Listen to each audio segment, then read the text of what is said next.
चलिए देखते हैं मध्य प्रदेश की 25 फटाफट बड़ी खबरों को। सबसे पहले न्यूज को कहां से देख रहे हैं हमको कमेंट में बताना बिल्कुल ना भूलें। साथ ही साथ हमारे यूट्यूब चैनल को सब्सक्राइब करें एंड बेल आइकन को ऑल प्रेस करना बिल्कुल ना भूलें। एमपी में पुलिस की बम्पर भर्ती 4,500 प्लस पदों पर होगी नियुक्ति, अलग भर्ती बोर्ड पर भी विचार। मध्य प्रदेश पुलिस में नौकरी की तैयारी कर रहे युवाओं के लिए बड़ी खबर है। मुख्यमंत्री मोहन यादव ने अगले 2 साल में पुलिस विभाग में 4,500 से ज्यादा पदों पर भर्ती का ऐलान किया है। भोपाल के रविंद्र भवन में आयोजित पुलिस विभाग के कार्यक्रम में मुख्यमंत्री ने कहा कि भर्ती प्रक्रिया को बेहतर बनाने के लिए अलग पुलिस भर्ती और चयन बोर्ड पर भी विचार किया जा रहा है। इसके साथ ही बैगा, सहारिया और भारिया जनजातियों के लिए अलग बटालियन बनाने की घोषणा की गई है।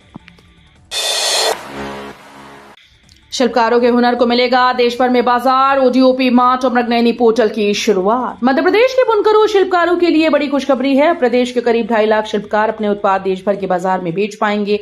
मुख्यमंत्री डॉ. मोहन यादव ने भोपाल में ओडीओपी मार्ट और मृगनयनी के ई-कॉमर्स पोर्टल की शुरुआत की। ओडीओपी मार्ट के जरिए शुरुआती चरण में देश के 16,000 लोकेशन तक उत्पादों की डिलीवरी की जा सकेगी।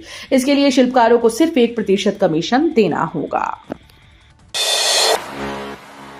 एमपी पुलिस को बड़ी सौगात, 27,534 पुलिसकर्मियों का प्रमोशन, 9,751 नई भर्तियों का ऐलान। मध्य प्रदेश पुलिस के लिए भोपाल में आयोजित आभार समारोह में मुख्यमंत्री मोहन यादव ने बड़ी सौगातों का ऐलान किया। सीएम ने पदोन्नत पुलिसकर्मियों को बैज लगाए और नई भर्ती में चयनित जवानों को नियुक्ति पत्र सौंपे। उन्होंने बताया कि पुलिस विभाग के 58 संवर्गों में 27,534 अधिकारी कर्मचारियों को प्रमोशन का लाभ दिया गया। साथ ही 9,751 नई भर्तियों की प्रक्रिया की जानकारी दी। मुख्यमंत्री ने पुलिसकर्मियों से पूरी निष्ठा और ईमानदारी से ड्यूटी करने की अपील की। 9वीं से 12वीं तक बदला परीक्षा पैटर्न, 10वीं 12वीं में बढ़ेंगे अति लघु उत्तरीय प्रश्न। मध्य प्रदेश बोर्ड के विद्यार्थियों के लिए परीक्षा पैटर्न में बड़ा बदलाव किया गया। सत्र 2026-27 के लिए कक्षा 9वीं से 12वीं तक सभी विषयों की अंक योजना और प्रश्नों का पैटर्न जारी कर दिया गया। अब एमपी बोर्ड की परीक्षाओं में सीबीएसई की तर्ज पर प्रश्न पूछे जाएंगे। 10वीं और 12वीं में अति लघु उत्तरीय प्रश्नों की संख्या बढ़ाई गई, जबकि लघु और दीर्घ उत्तरीय प्रश्न कम किए गए। खास बात यह है कि प्रश्न सीधे नहीं होंगे बल्कि तार्किक और अवधारणा आधारित होंगे। सिंगर्स 2028 से पहले उज्जैन में बड़ा बदलाव, 3.5 मीटर की सड़क बनेगी, 30 मीटर चौड़ी 4 लेन। सिंगर्स 2028 से पहले उज्जैन में सड़क और इंफ्रास्ट्रक्चर को तेजी से मजबूत किया जा रहा है। इस कड़ी में पीपली नाका से ओकलेश्वर तक की संकरी सड़क को 30 मीटर चौड़ी 4 लेन सड़क में विकसित करने की तैयारी है। फिलहाल ये सड़क करीब 3.5 मीटर चौड़ी है। उज्जैन विकास प्राधिकरण इसे आधुनिक सुविधाओं से लैस करेगा। सड़क पर चौड़े मार्ग के साथ सेंटर डिवाइडर, फुटपाथ और आकर्षक स्ट्रीट लाइट की सुविधा होगी। एमपी में कॉलेज से दूरी बना रही जेनजी, यूजीपीजी की 1.85 लाख से ज्यादा सीटें खाली। मध्य प्रदेश में उच्च शिक्षा को लेकर चौंकाने वाली तस्वीर सामने आई है। प्रदेश के कॉलेजेस में स्नातक और स्नातकोत्तर की करीब 1,85,637 सीटें खाली रह गईं। विशेषज्ञों के मुताबिक छात्रों का रुझान अब पारंपरिक कॉलेज कोर्स की बजाय रोजगार मूलक और स्किल आधारित पाठ्यक्रमों की ओर बढ़ रहा है। यही वजह है कि नियमित डिग्री कोर्स में प्रवेश कम हो रहे हैं। उच्च शिक्षा मंत्री इंदर सिंह परमार ने पात्र विद्यार्थियों से तय समय सीमा में प्रवेश लेने की अपील की है। उमरिया में खाद के लिए किसानों की लंबी कतार, यूरिया लेने घंटों करना पड़ रहा इंतजार। मध्य प्रदेश के उमरिया में खाद की कमी से किसान परेशान हैं। बारिश के मौसम में फसलों के लिए यूरिया की जरूरत बढ़ी है, लेकिन वितरण केंद्रों पर किसानों को घंटों इंतजार करना पड़ रहा है। जिला मुख्यालय स्थित शासकीय वितरण संघ के भंडार केंद्र के बाहर यूरिया लेने के लिए किसानों की लंबी कतार लगी दिखाई दी। किसानों का कहना है कि खाद लेने के लिए उन्हें काफी समय इंतजार करना पड़ रहा है। खाद की कमी के चलते खेती का काम प्रभावित होने की चिंता भी किसानों को सता रही है। राजस्व न्यायालय होंगे फास्ट ट्रैक, समयबद्ध तरीके से निपटाए जाएंगे लंबित प्रकरण। रतलाम में लंबे समय से लंबित राजस्व प्रकरणों के जल्द निराकरण की तैयारी शुरू हो गई। नवागत कलेक्टर अजय कटेसरिया ने राजस्व न्यायालयों को फास्ट ट्रैक मोड पर लाने के निर्देश दिए। कलेक्टर न्यायालय में अब नियमित सुनवाई के साथ रोजाना पेशी और कॉज लिस्ट तैयार की जाएगी। आरसीएमएस में लंबित मामलों को दर्ज न करने पर 2 तहसीलदारों को कारण बताओ नोटिस भी जारी किया गया। कलेक्टर ने सभी राजस्व न्यायालयों को पुराने मामलों की नियमित सुनवाई कर समयबद्ध तरीके से निराकरण सुनिश्चित करने के निर्देश दिए। अनुकंपा नियुक्ति में सीपीसीटी की अनिवार्यता का विरोध, कर्मचारियों ने सरकार से शर्त हटाने की मांग की। मध्य प्रदेश में सीपीसीटी की अनिवार्यता के खिलाफ कर्मचारियों का विरोध तेज हो गया। भोपाल में मंत्रालय के सामने कर्मचारियों और उनके परिजनों ने प्रदर्शन किया। नौकरी से हटाए गए कर्मचारियों के आश्रितों ने मुंडन कराकर सरकार के खिलाफ नाराजगी जताई। प्रदर्शनकारियों ने अनुकंपा नियुक्ति में सीपीसीटी की बाध्यता खत्म करने और समान काम के लिए समान वेतन की मांग की। संगठन का दावा है कि सीपीसीटी की शर्त के कारण 1000 से ज्यादा युवा सेवा से बाहर हुए हैं। एमडीआर टीबी के इलाज में नई उम्मीद, एम्स भोपाल ने तैयार किया fast diagnostic test. MDR TB के इलाज में एम्स भोपाल के विशेषज्ञों ने बड़ी सफलता हासिल की। डॉक्टर्स ने जीनोटाइप MTBD-RSL नाम का नया टेस्ट विकसित किया है, जो महज 2 दिन में दवा प्रतिरोध की जानकारी दे सकता है। एमडीआर टीबी में सामान्य टीबी की दवाएं असर नहीं करती। ऐसे में मरीज के लिए सही दवा का चुनाव बेहद जरूरी होता है। नए टेस्ट से ये पता लगाने में मदद मिलेगी कि मरीज पर कौन सी दवा प्रभावी रहेगी। यूसीसी विरोध में कांग्रेस का अभियान, 16 अगस्त से जिलों में ज्ञापन सौंपेंगे कार्यकर्ता। मध्य प्रदेश में समान नागरिक संहिता यानी यूसीसी के खिलाफ विरोध अभियान की तैयारी शुरू हो गई। कांग्रेस विधायक आरिफ मसूद ने बताया कि 16 से 20 अगस्त तक प्रदेश के सभी जिलों में अभियान चलाया जाएगा। इस दौरान राष्ट्रपति और राज्यपाल के नाम ज्ञापन सौंपे जाएंगे। अभियान की कमान महिलाओं और युवाओं को देने की बात कही गई। भोपाल में पत्रकार वार्ता के दौरान आरिफ मसूद समेत अन्य मुस्लिम धर्मगुरुओं ने सरकार पर निशाना साधा। मसूद ने दावा किया कि यूसीसी का असर केवल मुस्लिम समुदाय तक सीमित नहीं रहेगा, बल्कि भविष्य में दूसरे समुदाय भी प्रभावित हो सकते हैं। इंदौर के प्रॉपर्टी बाजार में फिर आई तेजी, पिछले साल से 8.5% ज्यादा संपत्तियां रजिस्टर्ड। इंदौर के प्रॉपर्टी बाजार में एक बार फिर से तेजी देखने को मिली। वित्तीय वर्ष 2026-27 में अप्रैल से जुलाई के बीच पिछले साल की समान अवधि की तुलना में 8.5% ज्यादा संपत्तियों का पंजीयन हुआ। संपत्तियों की बड़ी खरीद बिक्री का असर सरकारी खजाने पर भी पड़ा और पंजीयन से मिलने वाले राजस्व में करीब 14% की वृद्धि दर्ज की गई। पंजीयन विभाग के अनुसार वित्तीय वर्ष 2025-26 में अप्रैल से जुलाई के बीच जिले में 53,925 दस्तावेज पंजीकृत हुए थे।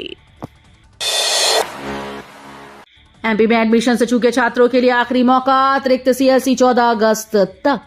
मध्य प्रदेश में कॉलेज एडमिशन से वंचित विद्यार्थियों के लिए राहत की खबर है। शैक्षणिक सत्र 2026-27 में स्नातक और स्नातकोत्तर पाठ्यक्रमों की खाली सीटें भरने के लिए उच्च शिक्षा विभाग ने अतिरिक्त सीएलसी चरण शुरू किया। ये प्रक्रिया 10 से 14 अगस्त तक चलेगी और विद्यार्थियों को पहले आओ पहले पाओ के आधार पर प्रवेश मिलेगा। दाखिला सिर्फ रिक्त सीटों पर ही दिया जाएगा। विद्यार्थियों के लॉगिन पोर्टल और संबंधित कॉलेज के आधिकारिक पोर्टल पर खाली सीटों की जानकारी उपलब्ध रहेगी। एमपी में बढ़ेगी हवाई कनेक्टिविटी, पहले चरण में 5 हवाई पट्टियां बनेंगी एयरपोर्ट। मध्य प्रदेश में हवाई कनेक्टिविटी को बढ़ाने की दिशा में बड़ा कदम उठाया गया। केंद्र सरकार की उड़ान योजना के तहत प्रदेश की 10 हवाई पट्टियों को चरणबद्ध तरीके से एयरपोर्ट के रूप में विकसित करने की तैयारी है। इनमें पहले चरण में 5 हवाई पट्टियों को एयरपोर्ट में बदलने की मंजूरी मिली। मुख्यमंत्री डॉ. मोहन यादव ने सीएम हाउस में केंद्रीय नागरिक उड्डयन मंत्री के राम मोहन नायडू के साथ बैठक में ये प्रस्ताव रखा था। नरोत्तम मिश्रा की भूमिका पर सस्पेंस, दतिया में नए चेहरों के साथ बीजेपी बदल सकती है रणनीति। दतिया उपचुनाव में मिली हार के बाद मध्य प्रदेश बीजेपी अब जिले में नई रणनीति के साथ उतरने की तैयारी में है। पार्टी ने नए प्लान पर काफी हद तक काम पूरा कर लिया, जबकि घोषणा होना बाकी है। इस बदलाव के साथ 2 प्रमुख नेताओं की भूमिका भी बदल सकती है। उपचुनाव में बीजेपी के प्रत्याशी रहे आशुतोष तिवारी को संगठन में बड़ी जिम्मेदारी मिलने की चर्चा है। वहीं पूर्व मंत्री नरोत्तम मिश्रा की भूमिका को लेकर स्थिति अभी स्पष्ट नहीं। हालांकि दतिया की राजनीति में उनके प्रभाव और योगदान को पार्टी नजरअंदाज नहीं कर सकती। डेंगू के आंकड़ों में बड़ा अंतर, रिपोर्ट के इंतजार में इलाज न टालें, लक्षणों पर रहें सतर्क। मध्य प्रदेश की राजधानी भोपाल में बारिश के बीच डेंगू को लेकर चिंता बढ़ रही है। सरकारी रिकॉर्ड में इस साल अब तक सिर्फ 52 पॉजिटिव केस मिले, जबकि अस्पतालों में 165 संदिग्ध मरीज भर्ती बताए जा रहे हैं। इसकी वजह रैपिड टेस्ट और एलिजा जांच के बीच का अंतर बताया जा रहा है। रैपिड टेस्ट में डेंगू की आशंका होने पर मरीज का इलाज शुरू किया जा रहा है, लेकिन सरकारी रिकॉर्ड में एलिजा रिपोर्ट पॉजिटिव होने पर ही केस दर्ज होता है। तेज बुखार, सर दर्द, बदन दर्द, कमजोरी जैसे लक्षणों पर तुरंत डॉक्टर से सलाह लें। एमपी के लिए यात्री ध्यान दें, तिरुवनंतपुरम हजरत निजामुद्दीन एक्सप्रेस का बदलेगा रूट। मध्य प्रदेश के रेल यात्रियों के लिए जरूरी खबर है। दक्षिण रेलवे के तिरुवनंतपुरम मंडल में ब्लॉक कार्य के चलते तिरुवनंतपुरम सेंट्रल हजरत निजामुद्दीन एक्सप्रेस के परिचालन में बदलाव किया गया। पश्चिम रेलवे के रतलाम मंडल के मुताबिक 21 अगस्त 2026 को तिरुवनंतपुरम सेंट्रल से रवाना होने वाली ट्रेन नंबर 22653 अपने निर्धारित मार्ग की जगह परिवर्तित रूट से चलेगी। ये ट्रेन इंदौर रेलवे स्टेशन से भी गुजरती है। ऐसे में इंदौर और आसपास के यात्रियों को यात्रा से पहले ट्रेन के बदले मार्ग और संचालन की जानकारी जरूर जांच लेने की सलाह दी गई। भोपाल में इंजीनियरिंग का क्रेज घटा। 6 कॉलेजेस में अब तक एक भी एडमिशन नहीं।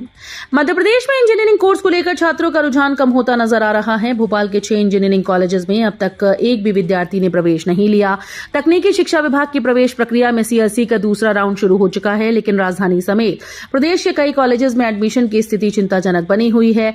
जिन संस्थानों में अभी तक एक भी दाखिला नहीं हुआ, उन्हें अब सीएसई राउंड से उम्मीद है। एमपी में 477 शिक्षकों कर्मचारियों पर गिरेगी गाज। 50% से कम ई अटेंडेंस पर नोटिस जारी। मध्य प्रदेश के रीवा और मऊगंज जिले में ई अटेंडेंस को लेकर प्रशासन ने सख्ती शुरू कर दी। 50% से कम ई अटेंडेंस दर्ज कराने वाले 477 शिक्षक और कर्मचारियों को कारण बताओ नोटिस जारी करने के निर्देश दिए गए। विभाग के मुताबिक सभी शिक्षण संस्थानों में अधिकारियों और कर्मचारियों को हमारे शिक्षक ऐप के जरिए समय पर ई अटेंडेंस लगाना अनिवार्य है। ड्यूटी पूरी होने के बाद संस्था से रवाना होते समय भी अटेंडेंस दर्ज करनी होगी। घने जंगलों के नीचे छिपा समुद्र का इतिहास। डिंडौरी में मिले करोड़ों साल पुराने प्रवाल जीवाश्म। मध्य प्रदेश के डिंडौरी से धरती के करोड़ों साल पुराने इतिहास से जुड़ा हैरान करने वाला प्रमाण सामने आया। जिले के जंगलों में करीब 6.5 करोड़ वर्ष पुराने मूंगा यानी प्रवाल के जीवाश्म मिले। घड़े जैसी आकृति वाली इन कठोर संरचनाओं ने इलाके के प्राचीन भूगोल को लेकर नई चर्चा छेड़ दी। वैज्ञानिक प्रमाण संकेत देते हैं कि आज जहां घने जंगल हैं, वहां कभी समुद्री पर्यावरण मौजूद रहा होगा। ये खोज पृथ्वी के बदलते भूगोल और महाद्वीपीय विस्थापन के सिद्धांत को समझने में महत्वपूर्ण मानी जा रही है। एमपी में 9 साल बाद छात्र संघ चुनाव की आहट। एनएसयूआई ने प्रत्यक्ष प्रणाली से चुनाव कराने की मांग तेज की। मध्य प्रदेश में करीब 9 साल बाद छात्र संघ चुनाव की आहट से कॉलेज कैंपस की राजनीति फिर गर्मा गई। कटनी में एनएसयूआई ने पत्रकार वार्ता कर प्रत्यक्ष प्रणाली से छात्र संघ चुनाव कराने की मांग उठाई। संगठन का कहना है कि छात्र खुद अपने प्रतिनिधि चुन सकें, इससे लोकतांत्रिक व्यवस्था मजबूत होगी। एनएसयूआई ने पंजाब, बिहार और राजस्थान का उदाहरण भी दिया। वहीं एबीवीपी और एनएसयूआई के प्रतिनिधि सक्रिय हो चुके हैं। खास बात यह है कि मुख्यमंत्री मोहन यादव और शिवराज सिंह चौहान भी राजनीति से जुड़े रहे हैं।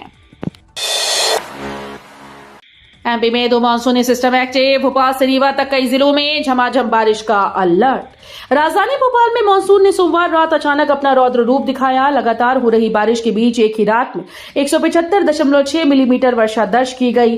4 साल बाद भोपाल में एक रात में इतनी अधिक बारिश हुई। इससे पहले वर्ष 2022 में एक रात में 190.5 मिलीमीटर और वर्ष 2020 में 210.6 मिलीमीटर वर्षा दर्ज की गई थी। सोमवार रात हुई मूसलाधार बारिश के कारण भोपाल की रफ्तार थम गई।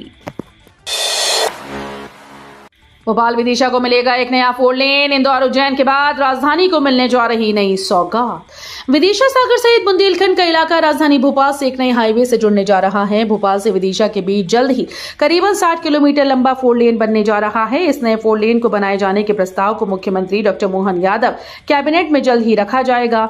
ये नया 4 लेन मौजूदा सड़क से अलग होगा। इसके बनने के बाद भोपाल से विदिशा के लिए एक नया मार्ग मिल जाएगा। मुख्यमंत्री डॉक्टर मोहन यादव ने कहा कि ये नया 4 लेन भोपाल मेट्रोपॉलिटन के विकसित किए जाने की दिशा में तैयार किया जा रहा है।